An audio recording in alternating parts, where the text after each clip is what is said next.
Claude Escaut, quel regard porter sur la science? On vit dans une société qui est dominée par la science et la technique. On le sait, on le voit dans les évolutions de la vie sociale. Mais elle est tellement dominée qu'on en arrive finalement à mythifier un peu ce qu'est la science et à mythifier aussi ce que sont les scientifiques.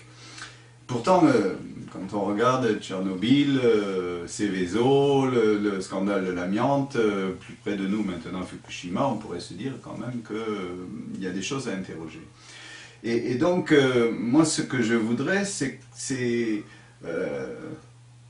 nous questionner dans le regard porté sur la science autour de deux choses. D'une part sur l'image qu'on se fait de la vérité scientifique, et d'autre part, quelle idée on se fait de l'objectivité des scientifiques.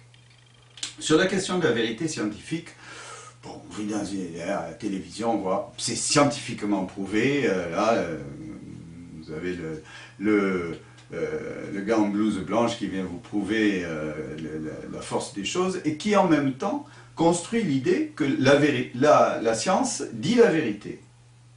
Alors d'une certaine manière, on peut dire oui, la fonction de la science, c'est de produire de la vérité. Sauf que le simple fait de dire de la vérité et de ne pas dire la vérité, mais rien que ça change un certain nombre de choses. Parce que ce qu'il ne faut pas oublier, c'est que ce que cherche le scientifique, c'est de donner une explication du monde, c'est-à-dire de construire une représentation qui est provisoirement opératoire. Et la vérité scientifique, c'est cette représentation provisoirement opératoire. Et le travail des scientifiques, c'est de remettre en cause en permanence ces vérités. Autrement dit, une vérité scientifique est vraie tant qu'on n'a pas montré qu'elle était fausse. Et que c'est le fondement du travail des scientifiques. Pour prendre un exemple dans l'histoire, pendant de très nombreux siècles, la représentation qu'on s'est faite de l'univers, des étoiles et du système solaire était basée sur les théories d'Aristote et les calculs de Ptolémée. Et que sur cette représentation, c'était remarquablement fiable. On était capable de prédire les trajectoires des étoiles, de prédire les éclipses, et tout a fonctionné. Et ça a fonctionné de manière relativement forte, puisque ça fonctionnait pendant 14 siècles.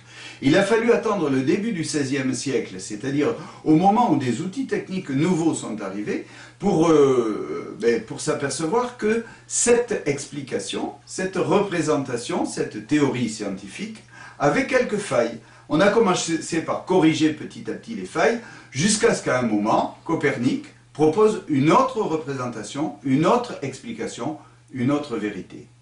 Et comme la nouvelle représentation que proposait Copernic était plus opératoire que la précédente, c'est celle qui a été retenue. Ceci pour dire que finalement, la vérité, ce qu'on appelle la vérité scientifique, ça n'est jamais qu'une représentation opératoire provisoire. Et que le regard qu'on porte sur cette vérité-là est quelque chose qui nous touche fondamentalement après dans notre regard sur la vie. Parce que d'une certaine manière, on fonctionne à titre personnel de la même manière. On se fait des représentations individuellement, on se fait des représentations du monde, et c'est avec ces représentations qu'on s'explique ce qu'est le monde. Et c'est ça qu'on appelle la vérité. Et cette perception de la vérité fait qu'à un moment, tant qu'on pense que c'est vrai, on n'a pas envie de chercher autre chose. D'ailleurs, je ne vois pas pourquoi j'irais chercher quelque chose d'autre, puisque je sais ce qui est vrai. Et donc, ce n'est que simplement quand on se rend compte que cette vérité ne fonctionne plus, qu'on a envie de changer de cette vérité, et donc on a envie d'apprendre. Et finalement, pour avoir envie d'apprendre, il faut se rendre compte que la vérité n'est que quelque chose de provisoire. Voilà donc le premier élément que je voulais apporter sur le regard sur la science. Le deuxième élément, c'est l'objectivité des scientifiques. Sur cette question, quand la société a besoin de prendre des décisions collectives, on s'en va chercher l'avis d'experts. On va voir des scientifiques, on dit, dites-nous, expliquez-nous, pour avoir un avis objectif. Ben moi je dis non, c'est pas vrai tout ça. Un scientifique, il n'est pas plus objectif que vous et moi.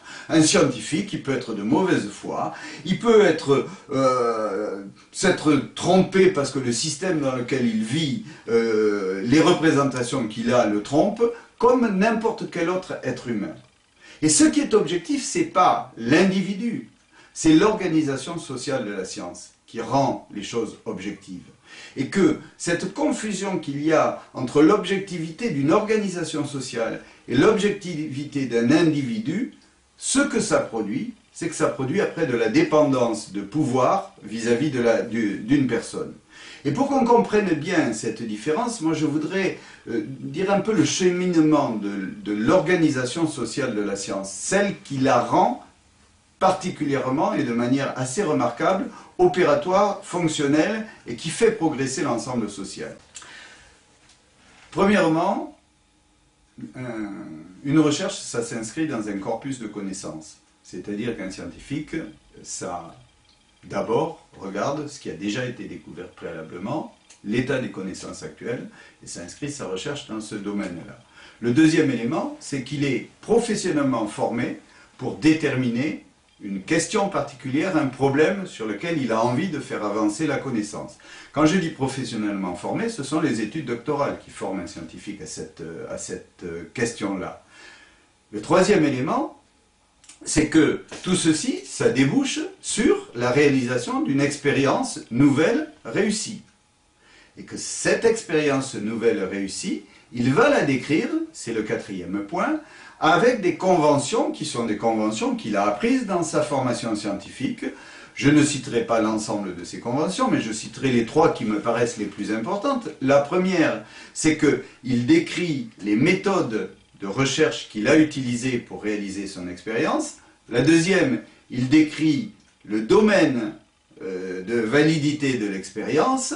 Et la troisième, il décrit les limites qu'il voit à ce qu'il a fait, et ceux au-delà duquel il ne peut plus se prononcer. Et que ces trois éléments-là sont écrits, sont travaillés et sont publiés. Un scientifique, c'est quelqu'un qui publie. Mais il ne publie pas simplement pour être connu, il publie pour que sa publication puisse être examinée par des collègues, d'autres scientifiques, qui vont analyser son travail, qui vont le tester, qui vont essayer de le reproduire et qui vont amener ensuite à ce que l'ensemble de la communauté scientifique valide ou ne valide pas le résultat de cette expérience.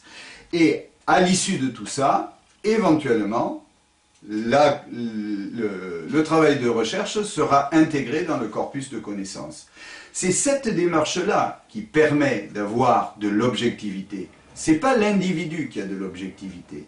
Et ce qui me semble, c'est que c'est important de prendre conscience de cette différence entre les deux, parce que du coup, ça évite derrière, après, de se faire piéger par la pseudo-objectivité du scientifique et par, finalement, des relations de pouvoir entre celui qui se présente comme « je sais », je vais vous dire ce qu'il faut faire, alors que ce qui est su, c'est ce que la communauté scientifique sait, et donc finalement, ce que c'est la communauté scientifique, c'est une représentation sociale qui est largement opérante.